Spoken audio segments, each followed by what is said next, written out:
pelawak itu kan orang paling serius, Mas. Sebenarnya? Untuk bikin orang ketawa? Buat bikin orang ketawa aja dia mikir.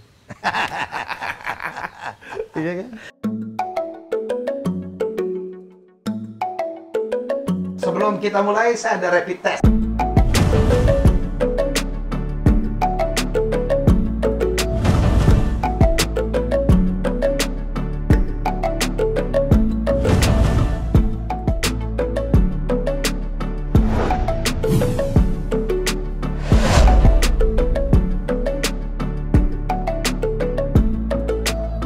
Ya, saya senang banget.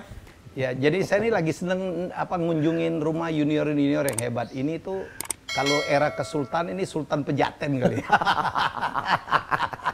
Dan gue ngikutin dia dari dulu, dari dia masih biasa, sekarang gila rumahnya ada lift. Dedi Cagur. Seneng banget Mas Helmi main ke sini. Sorry terlambat dikit, Den. Wah, enggak lah, enggak, saya santai hari ini, Mas. Ya emang Michael Jordan seneng ya ada Jordan? Saya seneng. Salah satu hal yang waktu itu bikin saya kenal awal-awal sama Mas Helmi dulu, saya nonton basket Mas Helmi yang presenter era kesuksesan Jordan. Oh gitu? Iya. Main basket juga enggak? Enggak, tapi Seneng saya hobi seneng. Anak saya ada seneng basket, makanya saya bikin ring di atas. Gila, gitu. Rumahnya ada ring basket, ada water slide, ada lift. Kebayang nggak sih mencapai kayak gini, Dan? Ah, boro-boro Mas. Dulu saya pindah-pindah kontrakan sampai 7 kali. Dulu nge-MC pertama, acara pertama yang saya bawain sama Mas Helmi dulu waktu nge-host, gemeteran gitu. Seneng dengan semua yang pencapaian sekarang, sama sekali nggak mikir. Bahkan saya nggak ada sedikit pun pikiran punya rumah pakai lift. Nggak ada sama sekali. Itu bukan sombong-sombongan dong, memang kebutuhan ya? Iya. Kenapa rasanya rumah Denny pakai lift?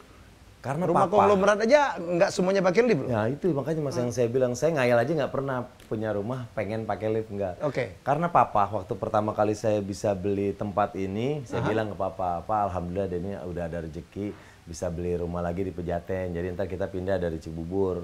Oh alhamdulillah, papa mau lihat, ayo Pak lihat.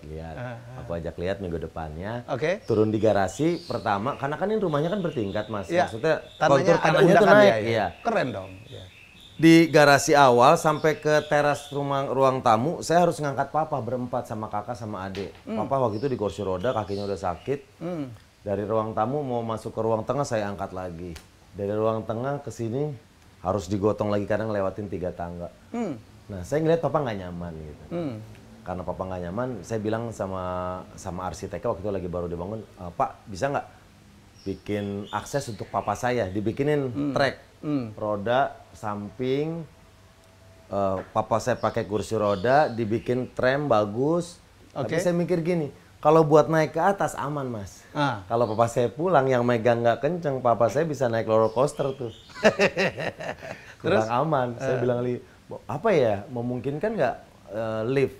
Dicari titiknya, oh dapat ada 1 titik. Ya udah saya dedikasikan itu, saya beli untuk papa. Waktu baru beli belum dirakit, saya bilang sama papa, Pak, ntar papa ke rumah Denny nggak usah diangkat-angkat lagi, Denny udah siapin lift. Papa seneng. Nangis deh nggak? Dia seneng, tapi yang bikin saya nangis adalah sebelum lift itu dipasang, papa berpulang, sakitnya kambuh, papa berpulang, bahkan papa belum sempet nyobain lift itu yang saya buat untuk papa. Makanya mama waktu pertama kali masuk rumah ini, 4 tahun yang lalu naik lift, keluar dari lift itu mama nangis. Ingat papanya, ingat suaminya. Kita semua berempat nangis di dalam lift. Karena kita buat ini untuk papa. Jadi bukannya gagah-gagahan, bukanlah. Karena kebetulan ini kan bakti kepada orang tua lah ya. Iya Mas, iyalah orang tua. Karena saya mikir semua yang terjadi di kehidupan saya, doa dari mama, dari papa, itulah. Mama masih ada? Mama masih ada. Iya. Pakai lift terus kalau ke sini? Pasti, karena mama sekarang udah pakai kursi, bukan kursi roda, tapi pakai tongkat. Tongkat. Iya, selalu pakai lift. Jadi tetap kepake sih sama saya, sama keluarga besar juga lift tetap kepake.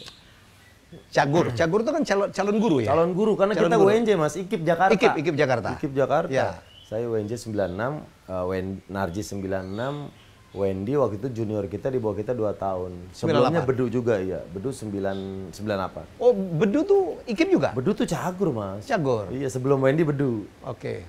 Bedu keluar? Bedu keluar. Kepengen sendiri? Dia ninggalin lah ya? Terus gabung sama Wendy. Oke. Sekarang jadi Cagur Wendy. Cagur Wendy. Calon guru. Tapi nggak jadi guru akhirnya ya? Nggak jadi guru. Guru bangsa lah sekarang. Teman-teman saya semuanya guru, Mas. Rata-rata teman-teman kuliah jadi guru. Karena kan takdirnya anak IKIP jadi guru. Saya juga sempat ngajar les privat, Mas. Oh. Dulu sampingan saya selama kuliah itu ngajar les privat anak-anak orang kaya yang nggak sempat ngajarin anaknya. Jadi saya ngajar anak SD waktu itu pagi sampai sore, lumayan buat tambahan saat Pelajaran itu. apa? Semua pelajaran kalau SD. Saya ngajarin matematika, ngajarin semua pelajaran. Bahkan kalau murid saya waktu itu namanya Agi, dia di rumahnya itu di kamarnya semua penuh dengan mainan dia, robot-robotan. Salah satu yang dia suka waktu itu Power Ranger. Jadi kalau saya habis nerangin sesuatu, Agi mau nanya nggak? Aku mau nanya Om, kalau setan bisa terbang nggak? Pertanyaannya selalu tidak nyambung dengan apa yang saya jelasin. Nah saya pelajari, kenapa bisa gitu? Saya harus masuk ke dunia dia. Akhirnya dia suka Power Ranger, saya menjelaskan materi yang mau saya bawakan dengan dunia dia. Misalnya saya menjelaskan tentang rumah sehat. Saya menceritakan, Ranger merah punya rumah. Rumahnya ada ventilasi, ada jendela, terus pembuangan airnya bagus. Beda dengan Ranger hitam. Ranger hitam ini rumahnya pengap, tidak ada ventilasi. Nah sekarang rumah yang lebih sehat, rumah siapa? Ranger merah. Ciri-cirinya apa rumah sehat? Ada jendela, ada ini. Akhirnya saya selalu menerapkan itu di semua pelajaran. Dan orang tuanya bilang, saya guru privat yang bertahan paling lama dan merubah nilai-nilai dia. Jadi lebih baik. Ilmu itu kepake dong di dunia entertainment sekarang ya? Oh sangat. Makanya orang bilang percuma sekolah tinggi-tinggi jadi pelawak. Sama sekali salah. Tidak pernah, tidak ada yang percuma untuk belajar. Kita. Betul. Karena pendidikan itu kan membentuk pola pikir. Betul. Joke yang diciptakan atau problem solving yang diciptakan oleh anak lulusan SD, SMP, SMA, mahasiswa itu beda-beda. Begitupun dalam mereka membuat jokes. Dengan latar belakang pendidikan saya, ya mungkin saya jadi bisa mengolah joke dari A bisa jadi A, B, C, D. Jadi pendidikan percuma, saya sama sekali. Jangan underestimate juga dengan profesi pelawak ya, karena itu memerlukan kecerdasan yang sangat luar biasa ya. Iya. Pelawak itu kan orang paling serius, Mas. Sebenarnya. Untuk bikin orang ketawa. Buat bikin orang ketawa aja dia mikir. Iya kan? Dan orang terkagum-kagum lawakan Denny yang sangat cerdas pada saat dia menjadi tamunya Mata Najwa. Wah itu lo gila. Itu dilatih dulu atau memang spontan aja? Waktu itu Najwa nantang saya buat coba gombalin saya karena kan saya sering gombal-gombalan. Awalnya dulu Mama Mia saya gombalin Brenda, Mas. Gombal-gombalan pertama saya pakai tahun 98 dan itu pertama kali gombal-gombalan di TV. Sejak saat itu saya terlatih di rumah bikin gombal-gombalan dari benda apapun yang saya lihat, tempat sampah, gelas, centong, baskom. Nah akhirnya semua menjadi bank di kepala saya. Nah di saat ketemu sama Najwa Shihab di saat acara saya, sampai akhirnya kita diundang di acara beliau, ngobrol disuruh ngegombalin, ya udah keluar begitu aja karena memang sudah sering gitu. Tapi nggak disetting ya? Enggak sih, nggak disetting. Nggak disetting, cuman waktu itu dia nantang. Nah, tapi kan saya juga punya banyak stok gombalan yang harus tepat saya keluarkan. Oh, ini orangnya cengengesan ceweknya, saya kasih yang ini. Oh, ini levelnya gini. Nah, buat levelnya Najwa juga saya kasih gombalan-gombalan yang agak sedikit berat dan dia suka gitu. Jadi dengerin ya. Jadi memang serius loh profesi seorang komedian itu. Dan kita tarik mundur ya. Dulu pertama kali Denny itu kita ketemukan sebagai presenter, bukan sebagai pelawak nih. Setuju. Itu adalah pada saat dia diminta seseorang untuk menggantikan seseorang yang waktu itu jobnya, dia lagi punya job. Itu Mama Mia. Ceritain dong. Mas Helmi ini saksi hidup. Jadi waktu itu sebuah ajang pencarian bakat nyanyi. Udah. Mama Mia. Ya. Mama Mia ada hostnya waktu itu berhalangan hadir, katanya ada off air ke Bali atau gimana. Saya diminta sama bagian produksi Indosiar. Iya, Indosiar dan bawain acara. Wah, serius? Iya. Kenapa saya? Kan ada hostnya. Enggak, lagi berhalangan, kita pengen Denny. Karena dia melihat saya di Super Mama, katanya rame. Oh ya udah saya coba. Satu kali, satu episode. ternyata alhamdulillah tim produksi itu sendiri bilang, saya nggak pernah lihat Ahmad Dhani ketawa ngakak selama penjurian. Kemarin malam kita ngelihat dia ngakak-ngakak gitu dan suasana ramai. Besok lagi, wah udah. Tapi itu Mas, itu menjadi pintu gerbang saya menjadi seorang presenter. Itu acara pertama saya live sampai akhirnya acara itu makin besar. Saya bawain acara di panggung besar. Gimana groginya. Dan lagi digemarin. Iya, Oh, iya, itu lagi top-topnya. Lagi top-topnya. Itu akhirnya menjadi melebar. Sekarang sampai saya akhirnya selain komedian, saya menjadi host juga sekarang. Jadi dulu berduet. Jadi yang di atas panggung itu Denny Cagur menggantikan seseorang. Dan yang di bawah itu Ruben. Nah, Ruben Raja Jahil. Gue inget banget itu. Dia bilang, Mas Helmi, bercandain Denny itu sepatunya kayaknya baru beli di Mall Depok. Karena saya harus tampil perfect. Waktu itu sepatu saya jelek. Wah, gua harus ganti sepatu nih. Ruben kan orang yang update. Keren. Semua juri keren-keren. Juri keren-keren. Juri keren-keren. Ahmad Dhani, Mas Sophia Helmi, Lacuba, iya. Arzeti dan saya gitu. Wah, saya nggak boleh kalah nih. Mana saya yang di panggung. Nyari sepatu dulu ke Depok itu musim trennya sepatu yang ujungnya ngangkat. Yang model buaya gitu. Bahkan waktu itu badan saya kurus, saya dapat baju yang agak gede. Wardrobe. Iya, wardrobe saya gede Mas. Jadi kalau dipakai, aduh kegedean, pakai kaos masih nggak nolong. Iya. Saya pakai sweater. Di dalamnya. Bayangin, dalamnya sweater. Terus saya pakai base cap waktu itu untuk dikancingin di atas. Udah lumayan kelihatan nolong. Tapi itu kalau diangkat secara fashion nabrak banget. Sweater dalamnya, luarnya base cap. Iya. Parah sih gitu. Dia tegang tapi lucu. Tegang aja lucu dia. Tapi kita ledekin gitu. Dan lo dari Mall Depok ya tadi. Jadi sepatu tuh kayaknya baru tuh, udah lunas belum gitu kita gitu. Itu Ruben tuh. Gue mana tahu lah, gue nggak ke Depok. Dan juga. dia tahu aja lagi. Iya nggak tahu, intelnya dari mana tuh. Bener. Gue curiga dia asisten saya Mas, asisten saya ngobrol sama asisten Ruben. Oh.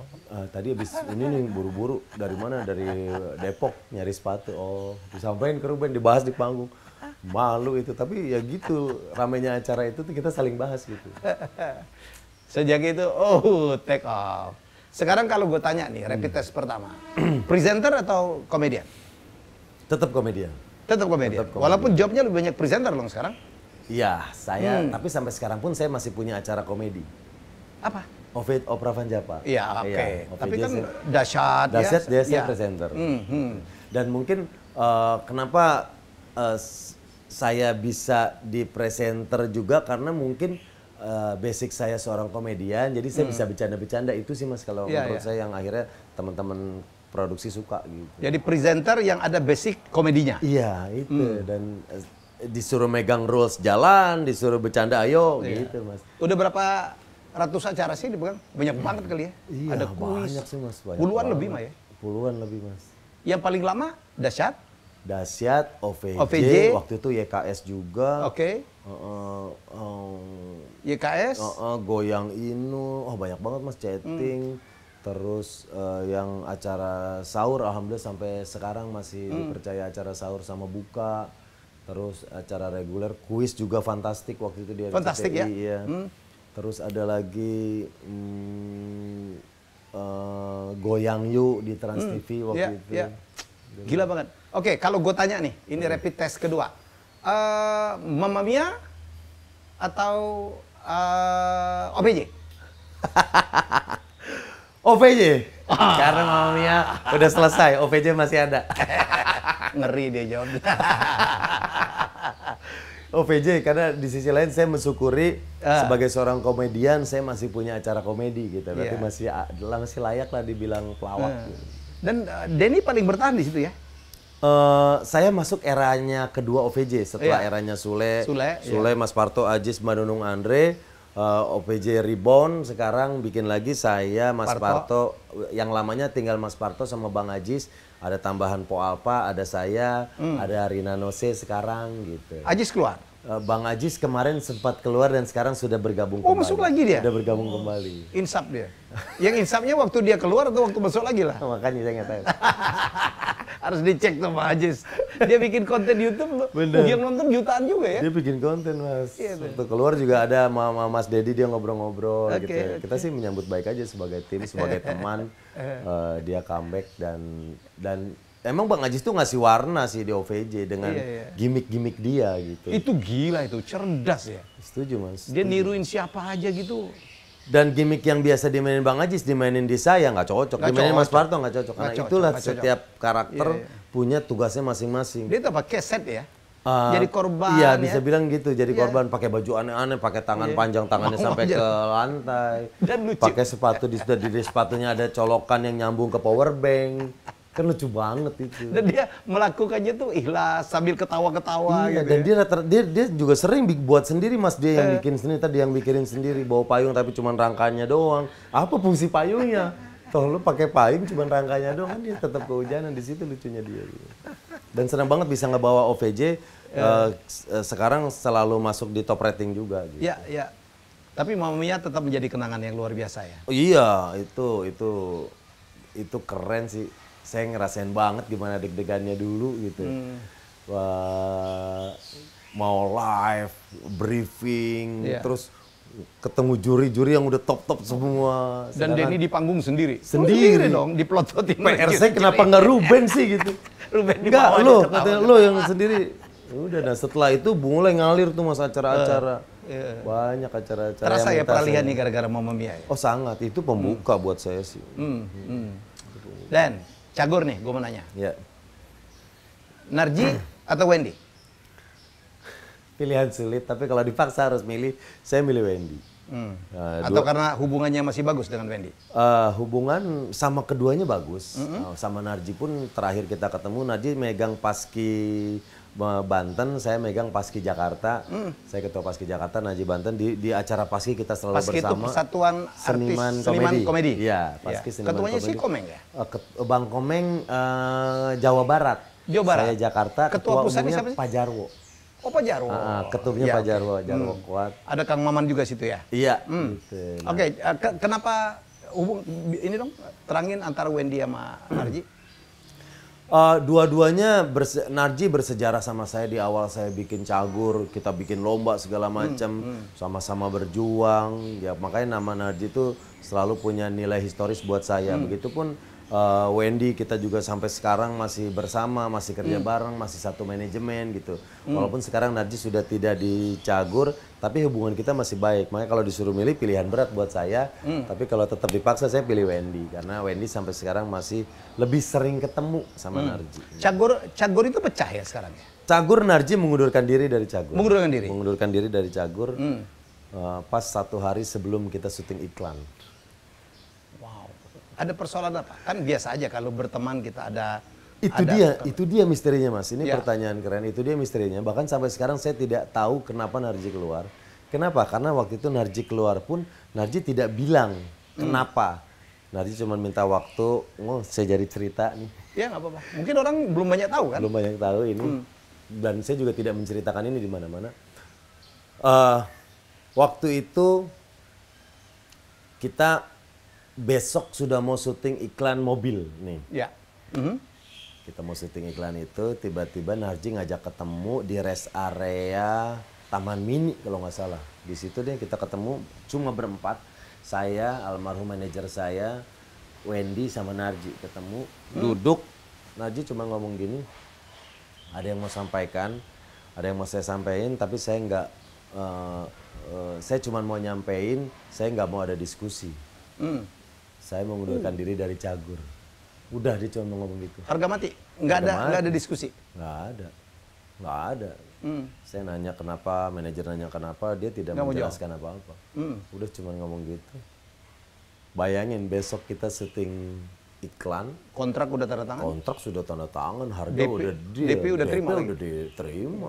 Separuh tim produksi sudah nyampe di Bandung buat syuting. Itu apa skripnya segala macam udah jadi dong. Storyboard udah jadi semua. Itu udah jadi semua. Akhirnya di meja ini kita meeting. Di meja ini klien nunggu nih. Di tempat yang sama? Di tempat yang sama, meja table doang. Dua-duanya shock. Klien menunggu bagaimana nih Cagur kok belum berangkat. Nah, karena Narji masih belum mau berangkat karena dia mau ketemu dulu gitu. Kita sama sekali tidak menyangka pertemuan itu dia mengundurkan diri. Udah setelah ini udah nggak bisa ditawar, itu keputusan Narji. Manajemen paham sepenuhnya menyampaikan. Awalnya klien keberatan, tapi lama-lama, oh ya udah, nggak masalah kok gitu. The show must go on. Iya, tetap jalan. Syuting tetap jalan? Tetap berjalan. Jadilah iklan itu yang kita lihat. Iya. Yang mobil warna hijau itu ya. Ah itu. Dan itu momen-momen makanya di Perasaan seorang Denny pada saat Narji menyampaikan itu? wah hancur. Saya hancur karena Cagur adalah mimpi saya. Waktu Bedu keluar pun saya hancur. Saya mengalami ini yang kedua kali, Bedu keluar saya hancur. Bagaimana saya mencoba menahan Bedu, tidak bisa juga akhirnya. Ini terjadi kedua kali. Dulu masih lebih khawatir karena apa? Karena Cagur masih berjuang, Mas. Ya. Sulit ini. Belum. Belum. Gitu ya. Masih berjuang. Wah, sampai akhirnya kita menemukan Wendy, saya pede lagi berjalan, akhirnya saya Cagur bisa di titik sekarang. Nah, sekarang waktu kemarin Narji mengundurkan diri, oke, masing-masing kaki kita udah kuat. Orang udah tahu saya, orang udah tahu Wendy, orang udah tahu Narji. Secara finansial kita juga sudah aman. Tapi yang saya sayangkan waktu Narji keluar adalah perahu Cagurnya retak gitu. Yang tadinya bayangan saya Cagur ini akan selamanya sampai mati seperti Warkop karena kiblat kita salah satu kiblat kita tuh Warkop yang dipisahkan oleh nyawa gitu. Akhirnya saya tidak bisa menjaga itu semua walaupun ini keputusan personal murni keputusan Narji mengundurkan diri. Sampai sekarang pun seperti yang saya sampaikan tadi, saya nggak tahu Narji kenapa. Sampai sekarang? Sampai sekarang. Alasan yang sebenarnya? Nggak tahu, karena saya belum dengar dari Narji. Saya nggak tahu kenapa. Tapi secara pribadi hubungan masih bagus? Oh bagus. Narji silaturahmi masih jalan? Masih, kita ngobrol kayak seperti tidak ada apa-apa, seperti teman biasa, nggak ada emosi, nggak ada apa-apa gitu. Nggak ada niat reuni juga? Ada beberapa TV yang coba mempertemukan Cagur Reborn gitu, tapi masih terkendala beberapa hal gitu.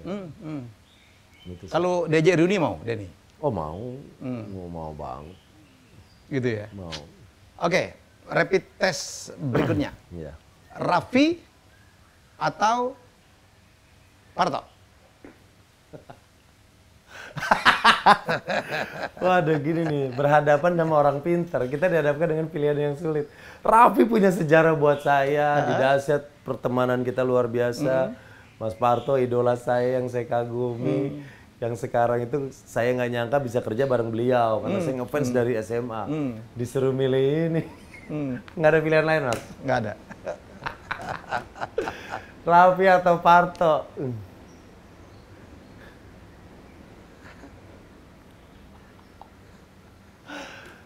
Aduh, susah Mas. Bisa lah ini. Raffi atau Parto? Saya tahu dua-dua orangnya. Mas Parto aja. Iyalah, daripada dia marah. Kalau Raffi aman lah. Raffi mah ngerti saya. Seberapa spesial sih seorang Parto kepada untuk spesial. seorang Denny? Saya tuh ngefans sama Mas Parto dari dulu, dari SMA ngelaba. Ya. Bahkan pertama kali saya syuting, saya bilang sama dia, saya minta foto, Mas, saya ngefans banget. Waktu itu Denny masih belum seperti Belum, Mas Parto di langit. Saya langit masih lah. penonton di Patrio, rumah. ngelaba, iya. Dia ngelawak, saya nonton, lawakannya saya pakai di sekolah, orang ketawa. Saya nonton lagi, lawakannya saya pakai di sekolah, saya ketawa. Sampai akhirnya berjalan waktu, saya ikut lomba, punya acara, sampai ditarik di OVJ, syuting bareng Mas Parto gitu. Seneng banget. Bahkan sampai sekarang juga. Apa sih spesial Parto untuk seorang Denny Cagur? Buat seorang komedian, menurut saya beliau komplit. Verbalnya oke, gesturnya nggak ada yang ngelawan. Menurut saya sampai sekarang tuh pelawak gestur yang lucu tuh Mas Parto. Dia mindahin kardus kosong doang, ngangkat kardus ke mobil, itu lucu banget. Saya pernah ngeliat dia di Ngelaba, saya inget banget. Ada adegan, ada 4 atau 5 kardus, harus dinaikin ke beca. Itu Mas Parto sendiri lucu banget. Dia naruh pedang di belakang, nyari gagang pedangnya aja lucu Mas. Ya gue pernah nonton. Itu Mas. Itu Mas Parto. Belum ngomongnya udah lucu ya? Itu lucu, belum logatnya dan improvnya. Improve ya. Dan dia bilang, saya awal-awal OVJ juga masih bingung main sama Mas Parto gimana. Kan lama-lama belajar, oh ngerti. Mas Parto diginiin ya. Lucunya diginiin. Walaupun nggak dipancing dia bisa lucu sendiri. Kalau Raffi? Panjang dong kenangan sama Raffi ya? Wah panjang, Raffi dari awal Dahsyat sama dia, kita berteman baik, bahkan waktu beliau kena masalah, terus saya undang acara apapun dia selalu Pasti datang, komunikasi kita baik. Sampai sekarang. Sampai sekarang. Waktu dia kena masalah, banyak banget yang peduli, banyak banget yang membantu. Karena dia juga gitu sama orang, Mas. Raffi juga baik sama orang. Makanya orang-orang waktu dia kena masalah juga semua ada pengen bantu. Gila ya. Keren. Tiba-tiba Denny Cagur mengintroduce satu gerakan yang juga mewabah ke seluruh Indonesia, itu gerakan Bang Jali. Itu inspirasinya dari mana sih? Dari papa. Goyang Bang Jali itu punya papa, punya almarhum papa. Aha. Papa itu juara lomba joget yang itu. Papa tuh Betawi asli yang senangnya nonton dangdut, Mas. Kalau udah joget udah nggak ada yang ngelawan. Gitu. Iya, goyangan saya itu goyangan papa. Saya ngelihat goyangan itu dari kecil, makanya waktu saya bawain acara dahsyat, lagu apapun, mau Jamrut, mau Slang, mau siapapun di panggung, saya jogetnya itu. Ternyata banyak yang suka, waktu itu zamannya Twitter, yang komen di Twitter banyak, sampai ada pencipta lagu bilang, Den, gue penciptain lagu nih mau bikin lo goyang Bang Jali, ketemuan sama saya, waktu itu mau dibikin lagunya tuh kayak Opa Gangnam Style, ya kayak itu. Saya bilang, nggak kena, kenapa nggak dibikin dangdut? Kita ngobrol lagi tentang lagu, akhirnya tercipta lagu Goyang Bang Jali. Lagu itu meledak, goyangannya semakin orang tahu, tapi masih belum punya nama. Dan ini goyangannya harus ada namanya, goyangan apa? Dewi Persik udah ada goyang gergaji, Inul udah goyang ngebor.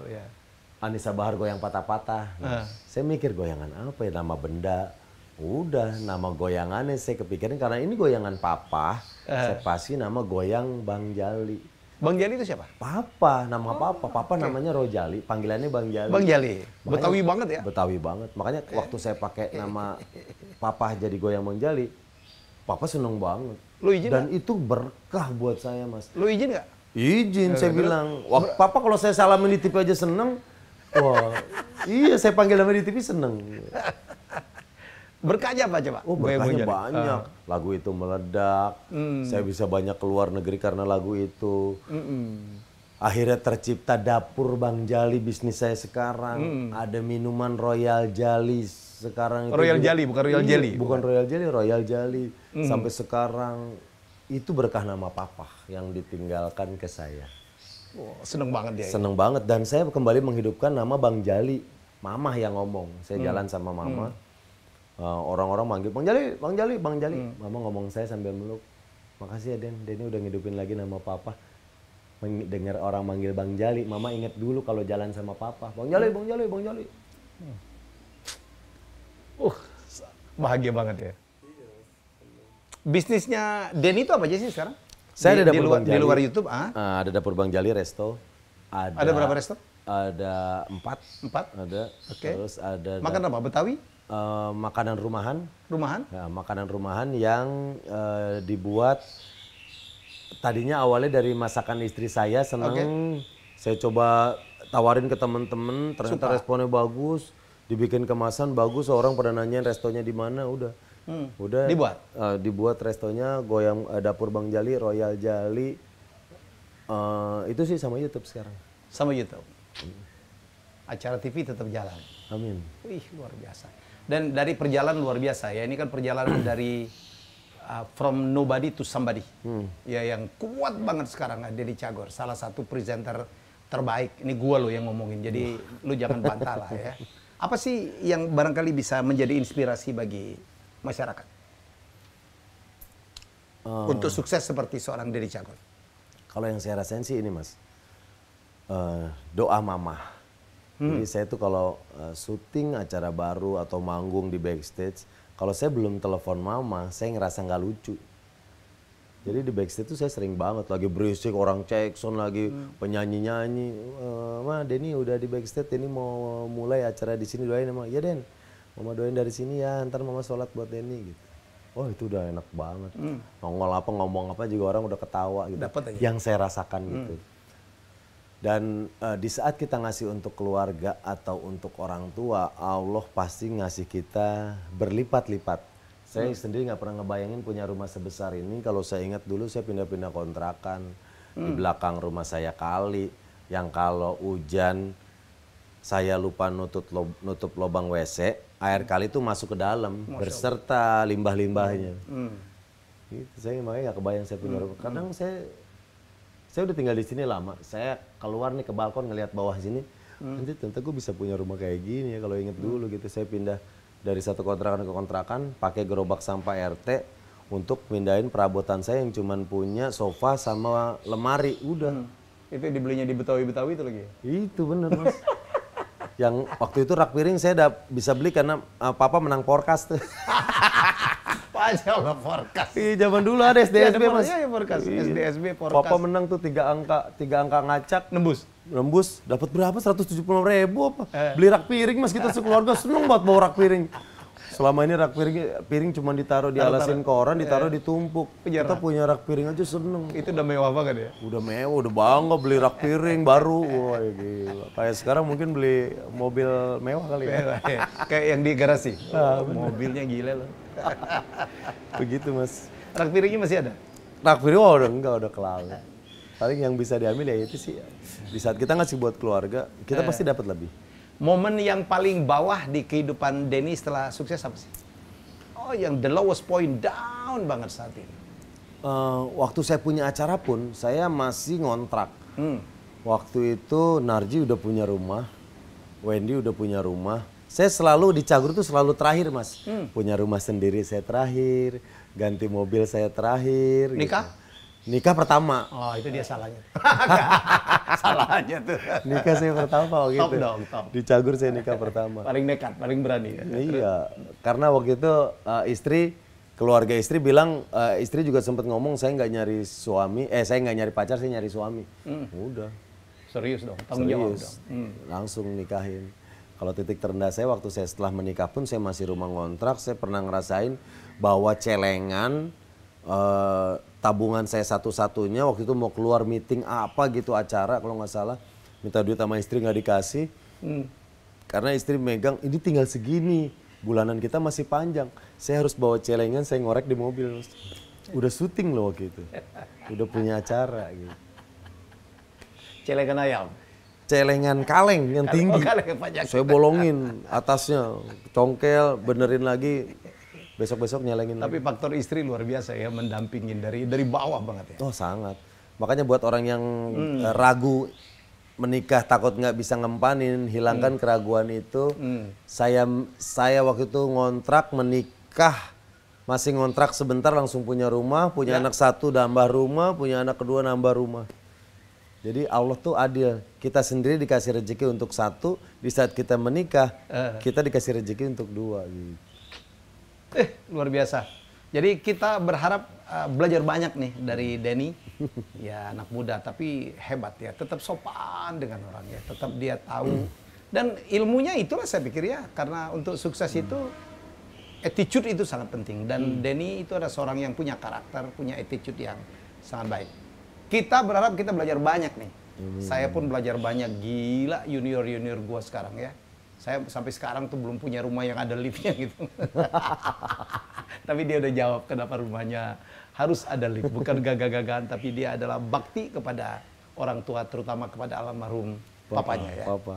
Ya, kita jumpa lagi dengan tokoh yang selanjutnya. Bye-bye. Thank you, Dan. Terima kasih.